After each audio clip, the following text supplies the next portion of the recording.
The light from my kitchen window felt warm that evening as I buttoned my coat and checked my reflection one last time. I was proud to be invited to dinner, proud to sit with my family again, proud to believe that things were finally getting better between us. I told myself to enjoy the moment and not bring old pain to the table. I had no idea that within minutes my dignity would be stripped away in public, my name dragged through shame, and my heart broken by the very people I raised. If you're watching this, please like the video, subscribe, and tell me where you're watching from. That evening began with a feeling I hadn't allowed myself to enjoy in a long time: hope. I stood in my bedroom carefully choosing what to wear, not because the restaurant was fancy, but because I wanted to look presentable for my family. I pressed my blouse slowly, smoothing every wrinkle, reminding myself that being included mattered more than how I looked. At my age, you learn to treasure invitations, because silence and distance become more common than gatherings.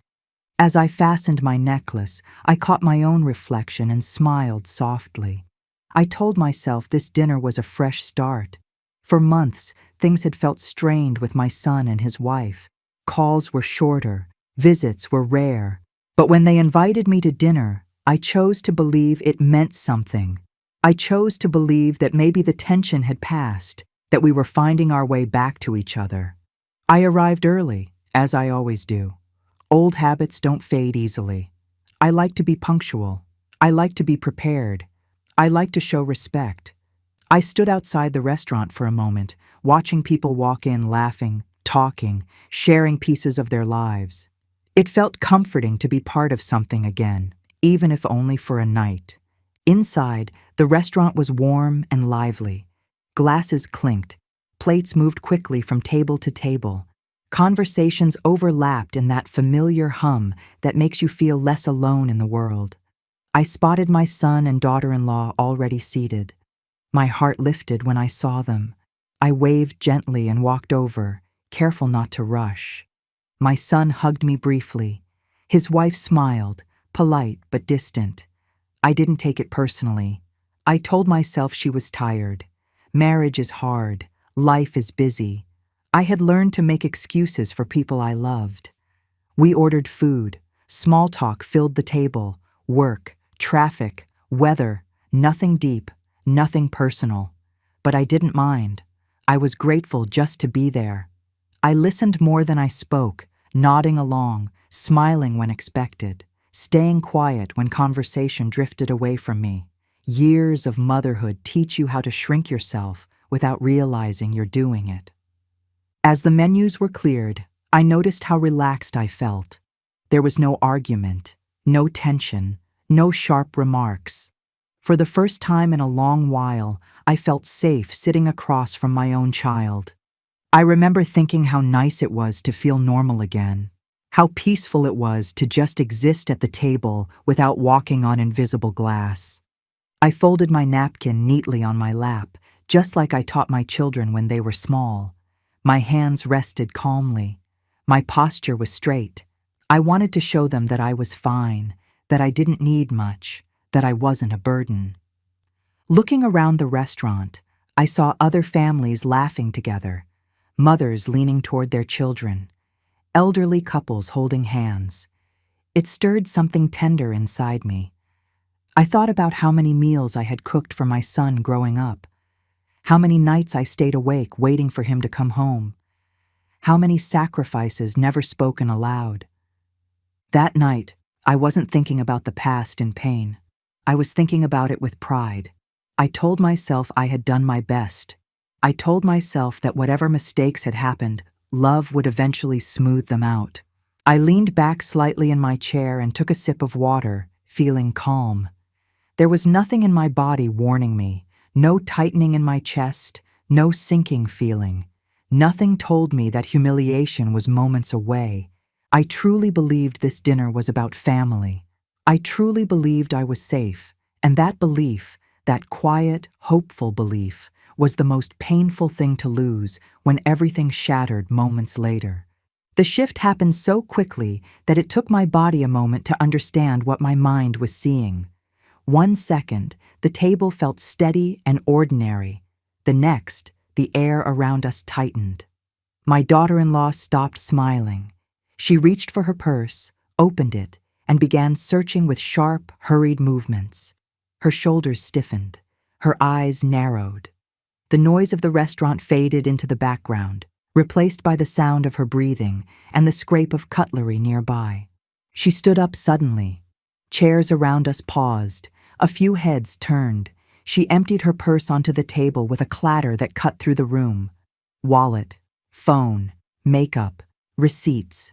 Nothing gentle about it. She scanned the table, then looked straight at me. Not confused, not unsure, certain. The way people look when they have already decided who is guilty. She said the money was gone. $800. She said it loudly, clearly, so everyone could hear. She didn't ask if I had seen it. She didn't ask if anyone else had touched her purse. She said my name like a conclusion, like the problem had been solved. My stomach dropped. I felt heat rush to my face. The room seemed to tilt. I looked at my son, waiting for him to slow things down, to ask questions, to protect me from a moment that was already turning cruel. He didn't. He stood up too, his chair scraping back, his voice rising above the noise of the restaurant. He didn't ask what happened. He didn't ask for time. He didn't look at me with doubt or concern. He looked at me with anger. People nearby stopped eating. A fork paused mid-air at the next table. Someone whispered. Someone else leaned closer to watch. I could feel eyes on my hands, my bag, my coat, as if I had already been judged. I tried to speak, but the words tangled in my throat. My mouth was dry. My heart was pounding so loudly I could hear it in my ears. My daughter-in-law folded her arms and shook her head, as if disappointed rather than shocked. She said she knew what she saw. She said she had left the purse near me. She said there was no other explanation. Her tone was calm, almost practiced, the kind of calm that feels rehearsed. My son raised his voice higher. He said his wife did not lie. He said it like a rule, like a law. He said it again, louder, so the room would understand where he stood. Not with me. Never with me. The word mother meant nothing in that moment. I was just an accusation standing under bright lights. I felt myself shrinking. My shoulders curved inward. My hands trembled. I wanted to stand up and leave, but my legs felt heavy, slow to respond. I could feel the weight of years pressing down on me, years of helping, years of giving, years of staying quiet to keep peace, and now, in front of strangers, I was being stripped of dignity with no defense. The manager approached the table cautiously, not to protect me, to manage the scene. My daughter-in-law repeated the accusation.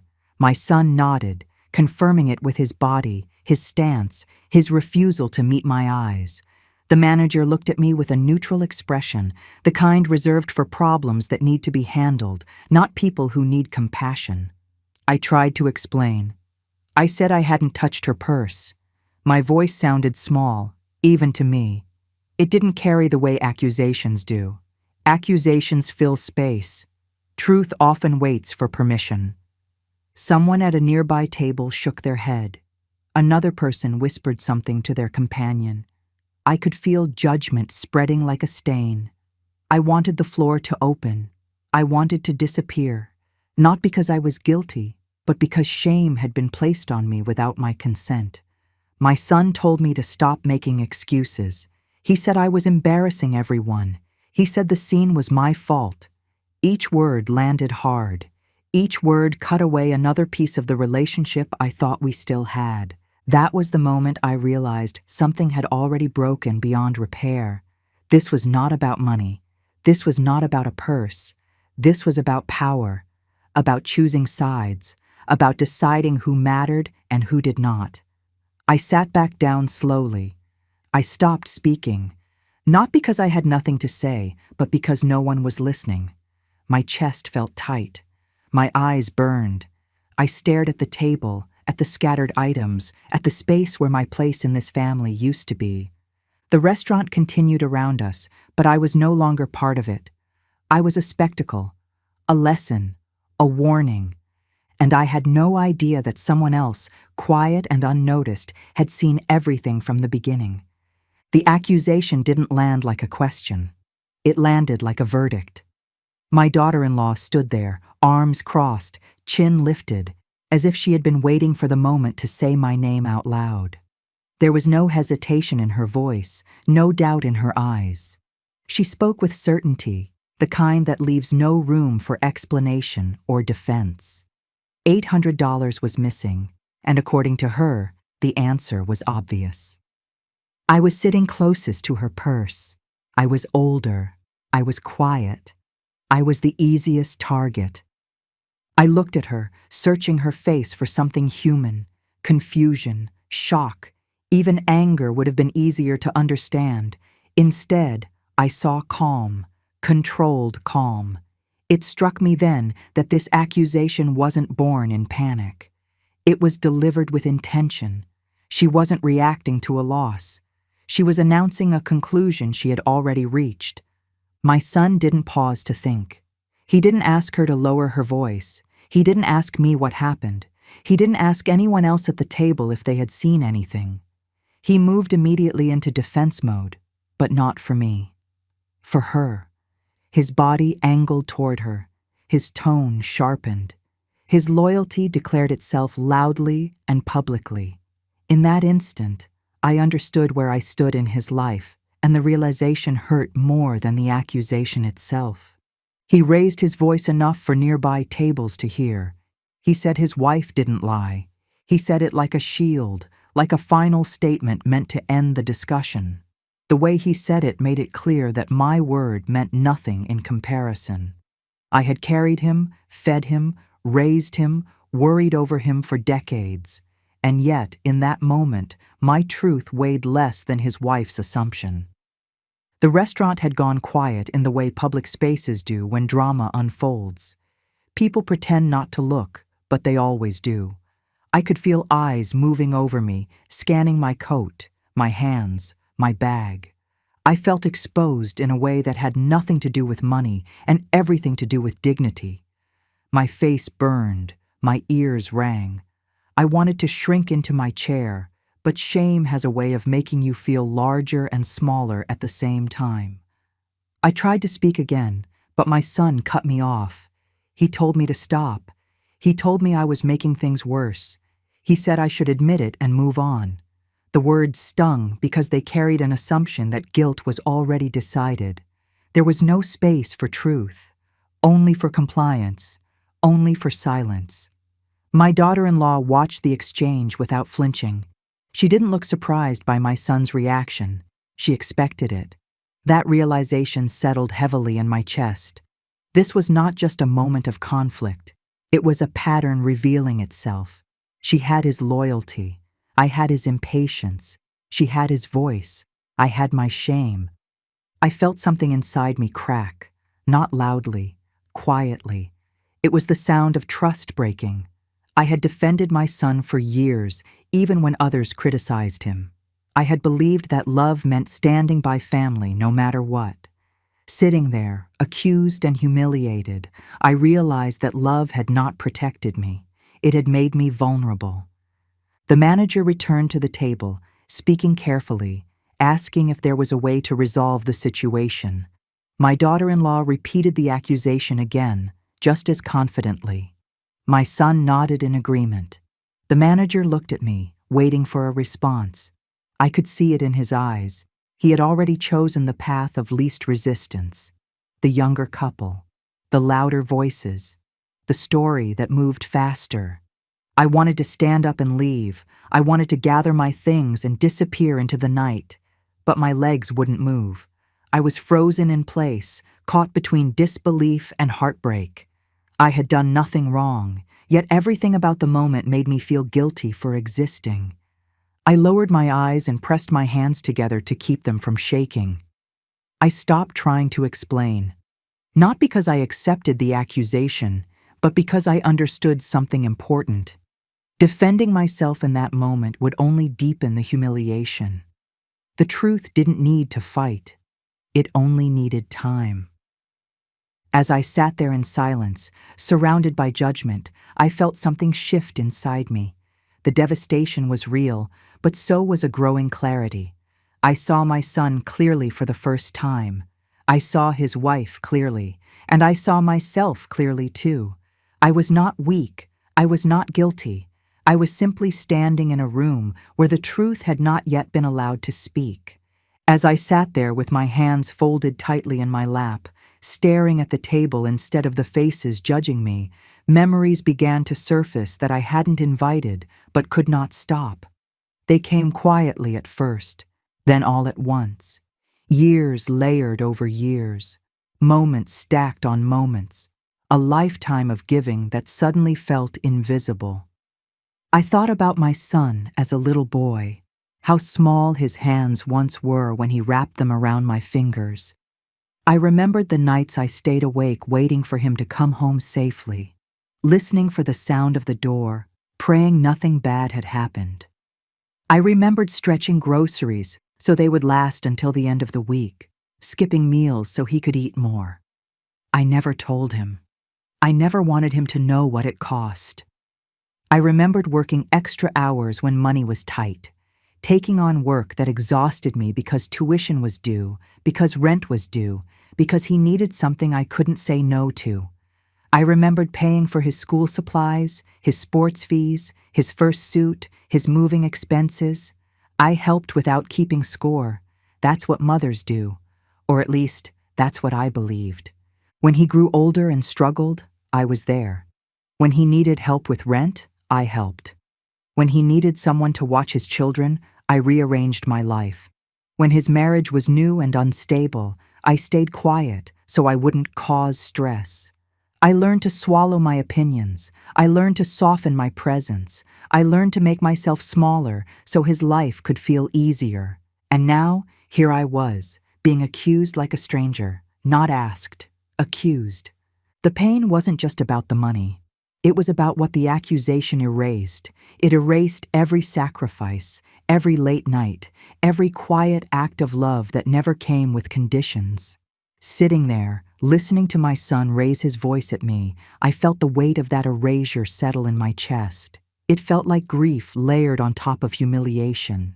I thought about how often I had defended him to others, how many times friends warned me that I was giving too much, that one day it would be taken for granted. I brushed them off. I said he was a good son. I said he was just stressed. I said family comes first. I wanted to believe that love would be returned in the same measure it was given. But love, when mixed with entitlement, changes shape. I remembered the small moments that should have warned me. The way my daughter-in-law would watch me quietly when money came up. The way she asked questions that felt innocent but lingered too long. The way my son stopped asking how I was doing and started only calling when something was needed. I told myself I was imagining it. I told myself not to be sensitive. I told myself to be grateful I was still included at all. Sitting in that restaurant, accused and silenced, I finally stopped lying to myself. I realized that my kindness had been mistaken for weakness. My silence had been interpreted as permission. And my years of support had created an expectation, not gratitude. They didn't see me as a mother who had given everything. They saw me as someone who owed them trust without question. The humiliation cut deeper because it came from the very person I protected for decades. My son didn't just doubt me. He dismissed me. He chose to believe a lie over a lifetime of truth. That realization changed something fundamental inside me. It didn't turn into anger. It turned into clarity. I understood then that I could not fix this moment by explaining myself. I could not repair it by crying or pleading. The damage was already done. The trust had been broken, not by an accusation, but by his refusal to even consider my innocence. As the memories settled, something else rose quietly within me, a sense of self that I had neglected for too long. I had given everything to be a good mother, but I had forgotten to protect my own dignity. Sitting there, judged and wounded, I made a silent decision. I would no longer carry shame that didn't belong to me. I didn't know how the truth would come out yet. I didn't know who would speak it, but I knew this much with certainty. I had lived honestly, I had given generously, and no accusation, no raised voice, no public humiliation could erase the life I had lived with integrity. For the first time that night, beneath the heartbreak, I felt something steady return. Not hope, not anger, self-respect. The humiliation didn't end with the accusation. It grew louder, heavier, and more public with every second that passed. My son didn't lower his voice. He raised it. He repeated himself, as if volume could replace truth. He said his wife did not lie, and he said it again, this time louder, sharper, meant for the entire restaurant to hear. Conversations at nearby tables stopped completely. People turned in their chairs. A few phones appeared in hands, screens tilted in our direction. I felt like I was standing under a spotlight I never asked for. I tried to keep my posture straight, but my body betrayed me. My shoulders curved inward. My hands trembled despite my effort to keep them still. I pressed them together under the table, hoping no one would notice. My heart was racing, and my breathing felt shallow. I wasn't just embarrassed. I was exposed. This wasn't a private disagreement. This was a public judgment. My daughter-in-law stayed quiet then, watching as my son did the work for her. She didn't need to say anything more. She had already planted the accusation. Now she let it grow. Her eyes moved around the room, registering the attention, the whispers, the stares. There was no panic on her face, only patience. It was as if she was waiting for the moment to fully land. My son pointed toward me, his fingers shaking with anger. He told me to stop pretending. He told me to stop embarrassing him. The words cut deeply because they framed the situation as my fault. Not the accusation, not the shouting, not the lie. Me. I was the problem simply by being there. I opened my mouth to speak, but the sound of my voice was swallowed by the noise of the room reacting. Someone at a nearby table shook their head. Another person whispered something I couldn't hear but could feel. The weight of those unspoken judgments pressed down on me. It felt as though everyone had already decided who I was in this story. The manager stood nearby, uncertain, glancing between my son and me. I could see the calculation in his eyes. He was deciding how to end the scene, not how to protect me. The fastest way to restore order was to assume guilt and move on. That realization made my chest tighten even more. My son continued, saying things that should never be said to a mother in public. He accused me of crossing boundaries. He accused me of disrespect. He accused me of causing drama. Each word landed like a blow. I wanted to stand up and leave, but I couldn't make my legs move. I felt frozen, caught between shock and disbelief. The humiliation burned because it wasn't just about money. It was about how easily he dismissed my character, how quickly he believed I was capable of something dishonest, how readily he placed his wife's word above my entire life. That was the true wound. Not the accusation itself, but the ease with which he accepted it. I noticed my daughter-in-law glance toward the exit, then toward the staff. It was subtle, but it told me something important. She was confident. She believed this would end with me being quietly removed, labeled, and forgotten. She believed the moment belonged to her. The whispers around us grew louder. People leaned closer. Someone coughed awkwardly. A fork clinked against a plate. The restaurant felt smaller, tighter, as if the walls were closing in. I could feel tears threatening to rise, but I refused to let them fall. Crying in that moment would only confirm what they wanted to believe. I lowered my eyes and stopped trying to explain. Silence was not surrender. It was self-preservation. I needed a moment to breathe, to think, to gather what little strength I had left. My son mistook my silence for guilt. He shook his head, as if disappointed, as if I had proven his point. That was when something shifted inside me. The humiliation was still there, sharp and painful, but beneath it was a growing awareness. This situation was unfolding too smoothly, too confidently, too rehearsed. My daughter-in-law hadn't panicked once. My son hadn't questioned anything. The accusation had been delivered like a script, and the reaction followed like a practiced routine. I realized then that this wasn't just a misunderstanding, it was a setup. And setups rely on one thing above all else: witnesses. I didn't know who had seen what yet. I didn't know how the truth would surface, but I understood that lies spoken loudly in public often leave trails behind them, trails that someone else notices, someone quieter, someone watching without taking sides. As I sat there, humiliated and silent, I felt the room holding its breath, not because it was over, but because something else was about to begin. I finally tried to speak, not to argue or defend myself, but to reach the child I raised.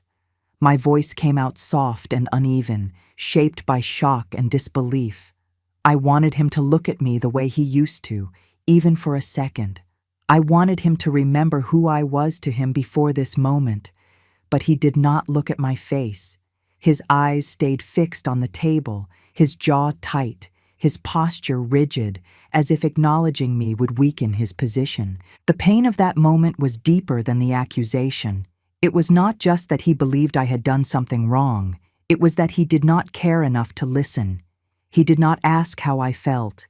He did not ask what happened. He did not pause. He simply shut me down.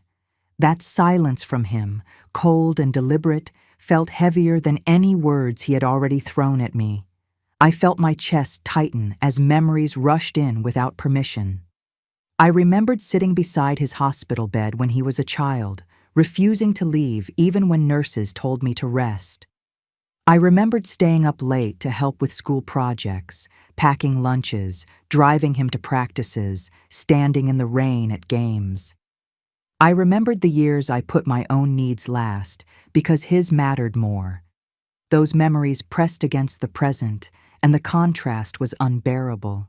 He dismissed my attempt to explain with a sharp movement of his hand, as if waving away something inconvenient. That single gesture told me everything.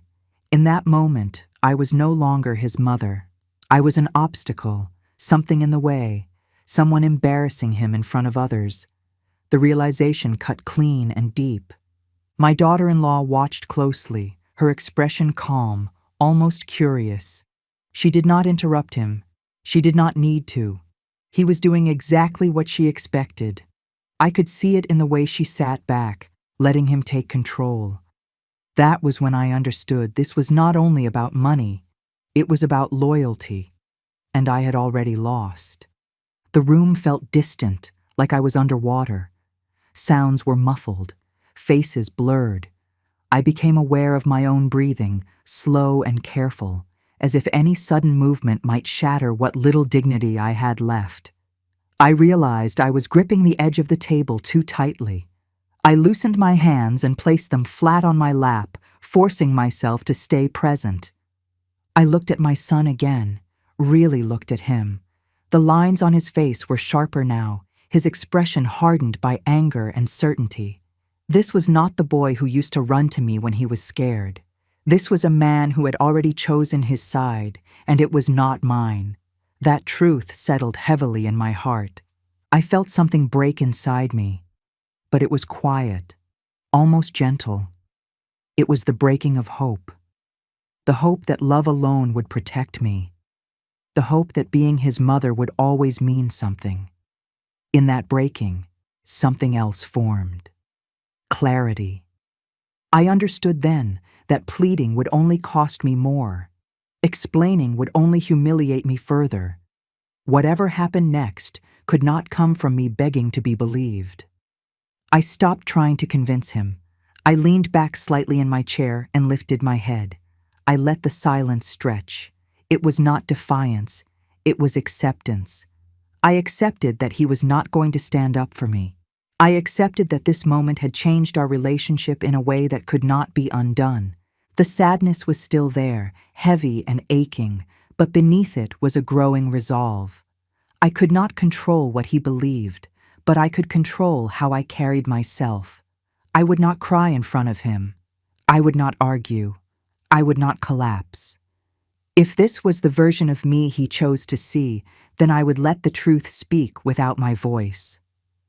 As I sat there, quiet and still, I felt a strange calm begin to replace the panic. The confrontation had already happened. The worst had already been said. There was nothing left for me to lose in that room. And when you have nothing left to lose, fear begins to loosen its grip. I did not know yet how the truth would come out. I did not know who would speak or what would be revealed. But I knew one thing with certainty. I would never forget the way my son looked at me in that moment, and I would never again beg him to see my worth. After my son shut me down, I went completely quiet. Not because I had nothing to say, but because I finally understood that nothing I said would matter. Every word felt useless in that moment. The accusation had already landed. The judgment had already been made. The room had decided who I was before I could even open my mouth again.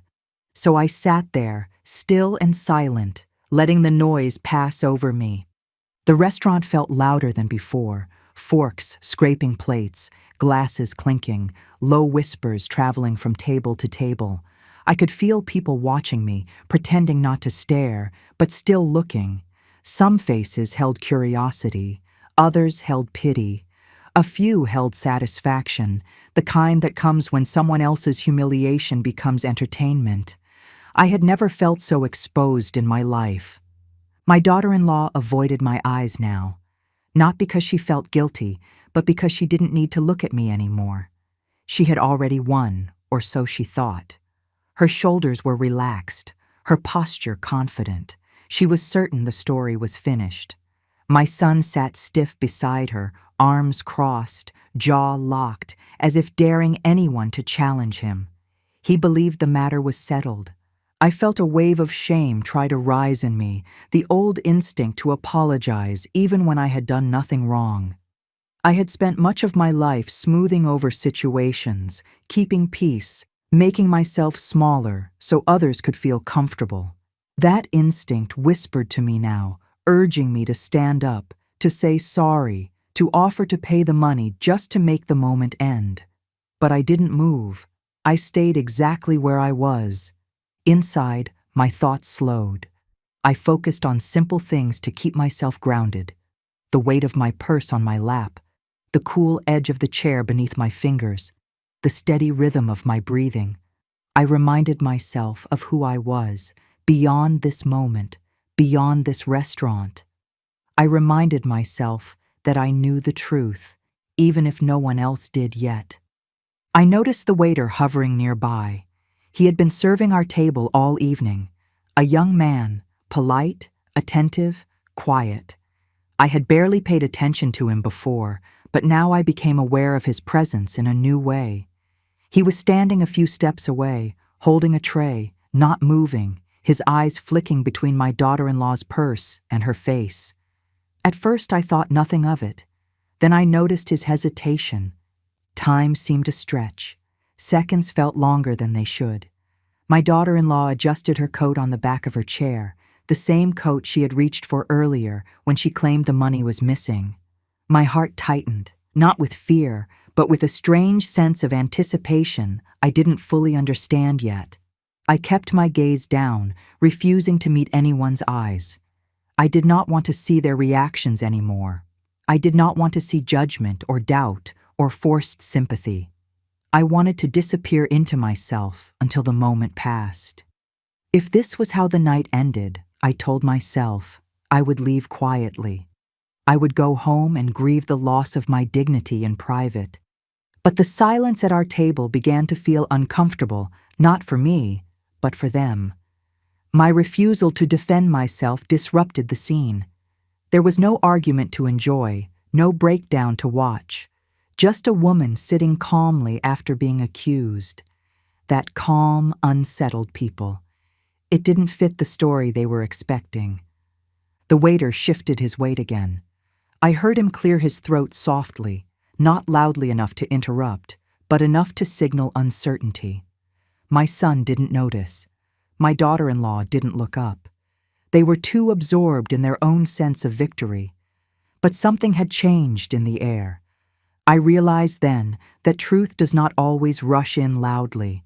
Sometimes it waits, sometimes it watches, sometimes it gathers courage from the silence of someone who refuses to beg. I did not know what the waiter had seen. I did not know what he was about to do, but I sensed, deep in my chest, that the story was not finished. For the first time since the accusation, I felt my shoulders relax just slightly. Not because I felt safe, but because I felt steady. I had survived the worst part already. I had been accused. I had been humiliated. I had been abandoned by my own son in front of strangers. Whatever came next could not take more from me than that. I lifted my head slowly and looked straight ahead, not at my son, not at my daughter-in-law, but at nothing in particular. I did not speak. I did not cry. I simply waited. And in that waiting, something powerful happened. The room was about to hear the truth. And this time, it would not come from my mouth. The silence did not last long, but in that moment, it felt endless. Just when I thought the evening would end with me standing up and leaving in quiet shame, I noticed movement beside our table. The waiter stepped closer, holding his small notepad tightly in both hands. His posture was straight, but his face showed hesitation, like someone standing at the edge of a decision that could not be undone. At first, no one paid attention to him. My son was still staring at the table, jaw tight. My daughter-in-law was sitting very still, her purse pulled closer to her side, her expression calm but alert. The people at nearby tables had not gone back to their meals. They were waiting. Everyone sensed something unfinished, though no one could say what. The waiter cleared his throat again, louder this time. The sound cut through the low noise of the restaurant. A few heads turned, then more. Finally, my son looked up, annoyed, as if he were being interrupted during something important. The waiter did not look at him. Instead, his eyes came to me first, not with pity, not with judgment, with certainty. He spoke calmly and carefully, like someone choosing every word for a reason. He explained that he had been assigned to our table from the beginning of the evening, that he had been nearby when the purse was placed on the chair, that he had seen it left unattended more than once. His voice did not shake. He did not rush. He simply stated what he had observed. The restaurant grew quieter with every sentence. My daughter-in-law shifted in her seat, just slightly, enough for me to notice, enough for others to notice too. My son straightened, his expression changing from anger to confusion. He looked at his wife, then back at the waiter, as if trying to make sense of something that no longer fit the story he had believed so fiercely. The waiter continued. He said that while clearing a nearby table, he noticed my daughter-in-law stand up, reach into her purse, and then slip folded bills into the pocket of her coat. He said it was not dramatic or rushed. It was quick, casual, practiced. The kind of movement someone makes when they believe no one is watching. A soft murmur spread through the room. Chairs shifted. A woman at the next table gasped quietly. Someone else leaned forward. Interest sharpened. My daughter-in-law's face lost its color. Her lips parted, but no sound came out. My son turned fully toward her now, disbelief written clearly across his face. The waiter paused, then added one final piece. He explained that the restaurant had security cameras, and that when the accusation was made, he immediately informed the manager of what he had seen. The manager had reviewed the footage while we sat there arguing. The footage showed exactly what the waiter described. Every movement, every second, clear and undeniable. The manager stepped forward then, holding a tablet in his hands. He did not need to say much. He confirmed what the waiter said. He apologized to me directly, in a voice loud enough for everyone to hear. He said the accusation against me was false, completely false. The money had never been taken by me. It had never even been touched by my hands. The room felt different instantly. The same eyes that had stared at me with suspicion now shifted toward my daughter-in-law. The weight moved off my shoulders and landed squarely on hers. She looked around, searching for support, for someone to say something in her defense. No one did. My son stood frozen. His mouth opened, then closed again. He looked at the table, then at his wife, then at me. The anger he had aimed at me had nowhere to go now. It collapsed inward, turning into something else: shock, shame, fear. He did not speak, not one word. My daughter-in-law finally tried to move, to say something, to explain. But the explanation never came together. Her hands trembled, her eyes darted. The confidence she had shown minutes earlier was gone, completely gone. The lie had fallen apart in front of strangers, staff, and family. There was no way to put it back together. I sat very still through all of this. I did not smile. I did not gloat. I did not raise my voice. I simply watched the truth take its place. For the first time that night, I felt seen. Not as a burden, not as an inconvenience, but as a woman who had been wronged and finally believed. The waiter stepped back quietly, his part done. The manager remained nearby, ready to assist. The restaurant slowly returned to its normal noise, but something had changed. People were no longer whispering about me. They were whispering about her. And in that moment, I understood something deeply. Truth does not need to fight. It only needs the chance to be heard. The moment the truth settled into the room, everything shifted. It was not loud. It was not dramatic. It was heavy. The kind of silence that presses down on people and forces them to sit with what they have done. My daughter-in-law remained frozen in her chair, her purse still clutched close, as if holding it tighter could somehow undo what had just been revealed. My son stood beside her, no longer shouting, no longer defending, no longer certain of anything. The manager spoke again, this time addressing the entire table. He made it clear that the restaurant took false accusations seriously, especially when they caused public humiliation. He apologized to me again, formally, respectfully, and offered to cover the entire bill. His voice was calm, but firm. It was the kind of tone people use when they are correcting a wrong and making sure it is seen. My son finally looked at me. Not the quick glance from earlier, not the irritated look, but a long, steady stare. His face had changed. The confidence he carried into the restaurant was gone. In its place was confusion mixed with embarrassment. He opened his mouth as if to speak, then stopped. Whatever words he had prepared earlier no longer fit the situation. My daughter-in-law tried to stand, but her legs seemed unsteady. She muttered something under her breath, something that sounded like an excuse, but it carried no weight. No one responded. Not the staff, not the nearby diners, not even her own husband.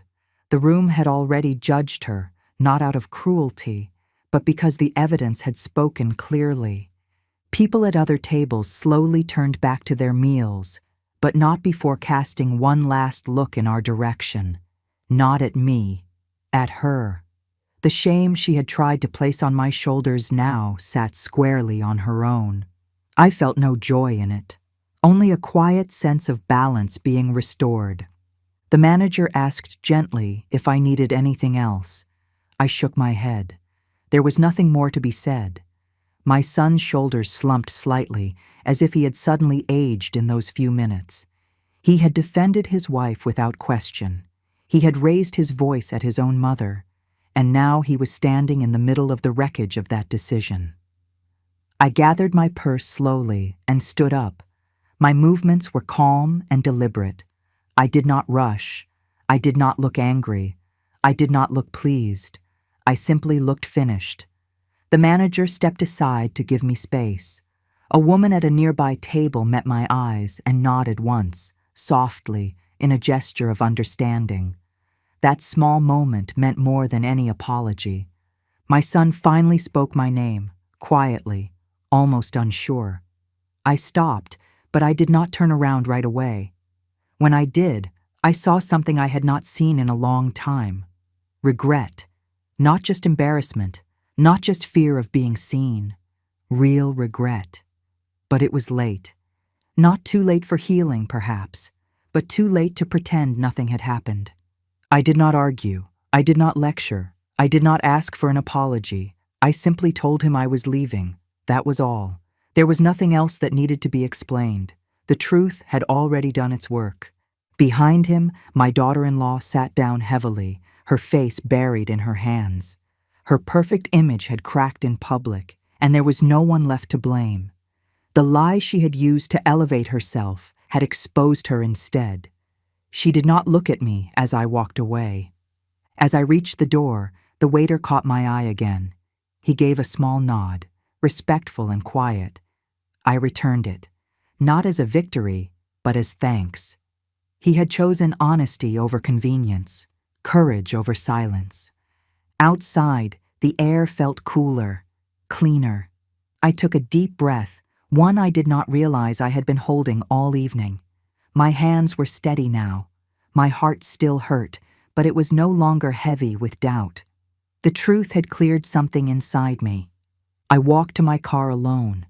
Behind me, the restaurant lights glowed warmly, as if nothing unusual had happened. But for me, everything had changed. I had been accused. I had been humiliated. And then, without raising my voice, I had been vindicated. That night taught me something I will never forget. You do not need to shout to be heard. You do not need to fight to be right. Sometimes the strongest thing you can do is sit still and let the truth arrive on its own.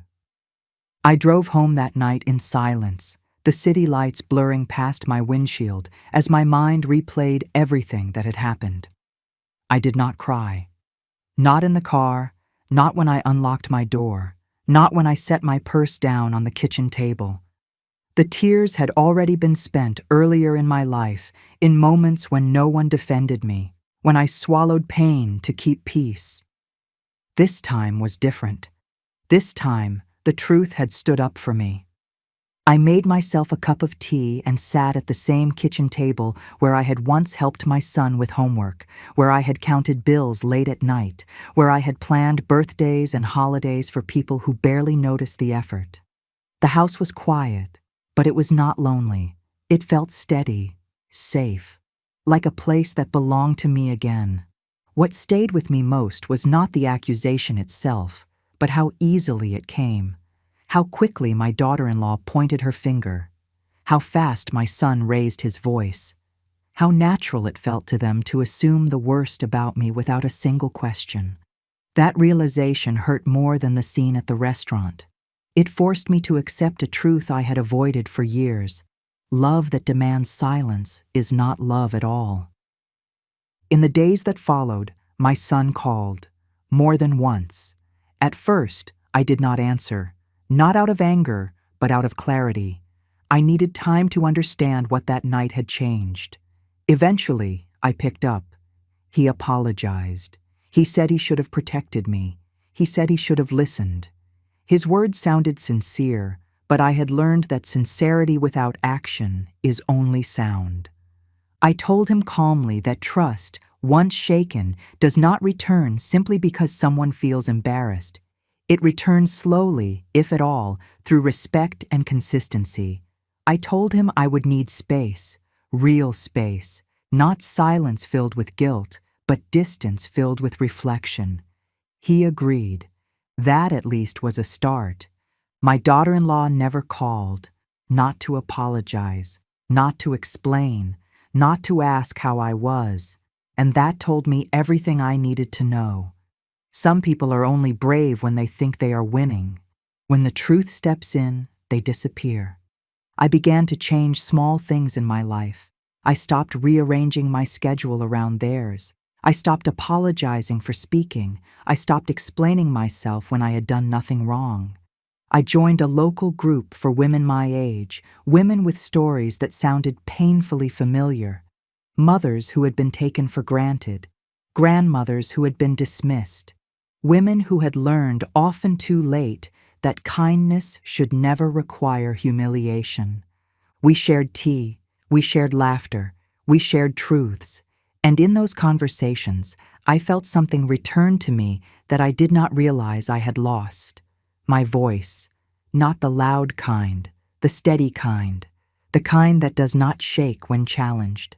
I still love my son. That will never change. But love no longer means sacrifice without limits.